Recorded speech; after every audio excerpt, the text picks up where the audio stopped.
Keď som prišiel sem na Dolnú akadémiu, tak čo ma najviac prekvapilo a potešilo, bolo to, akí sú tu všetci priateľskí a navzájom si snažia pomáhať na tejto škole.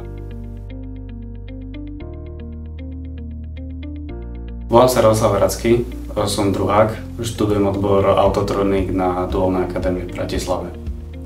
My sme vlastne v 9. ročníku dostali možnosť navštevovať Duálnu akadémiu presne z toho, aby sme dostali nejaké informácie o tej škole. Takže my sme chodili každý 4. týždeň na 4 hodiny sem do Duálnej akadémie a mali sme tu nejaké prednášky o tej škole.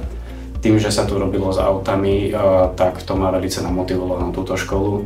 Potom, keď som sa dozvedel, že sa tu podpisuje zmluva s tým, že žiaci majú garantovanú prácu po škole, to bol ďalší plus, kvôli ktorému som si túto školu vybral, a taktiež ma zaujalo to, že žiaci tu dostávajú štipendium.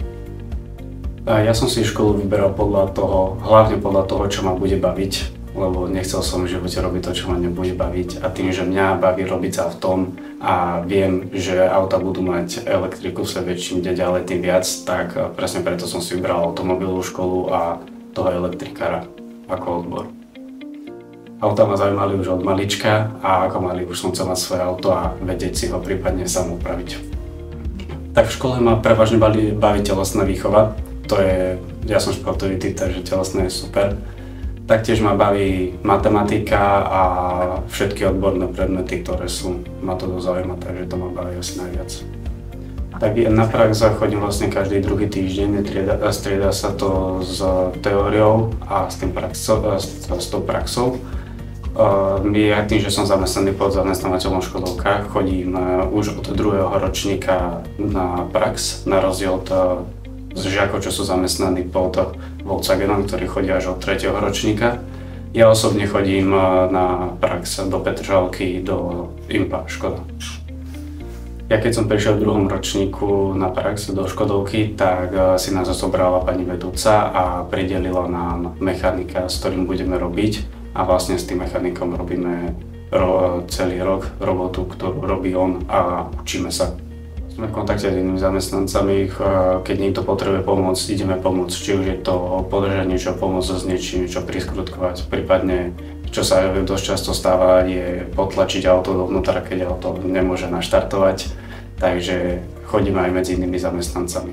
Keby som mal doporučiť túto školu niekomu, tak by som určite vyzdvihol to, že komunikácia je tu super na tejto škole. Keď je nejaký problém, dá sa to velice dobre vyriešiť. Učitelia, žiaci sú tu tiež fajné, navzájom si pomáhame, priestory sú tiež veľmi pekné a celkovo je to tu super.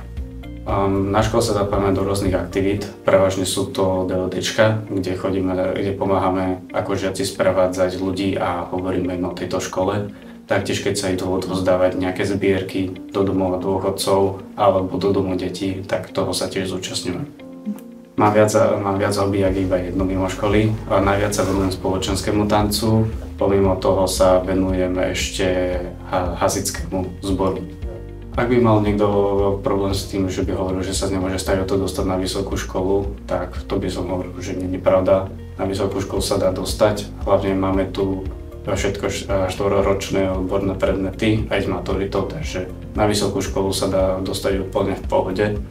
A do toho by som rovno si dal aj to, že keď žiaci majú garantovanú prácu po škole, tak dá sa dohodnúť s tým, že keď chcú študovať na výšku, tak až po doštudovaní výšky si môžu odrobiť tie roky, čo majú garantované. Takže môžu mať taký štart.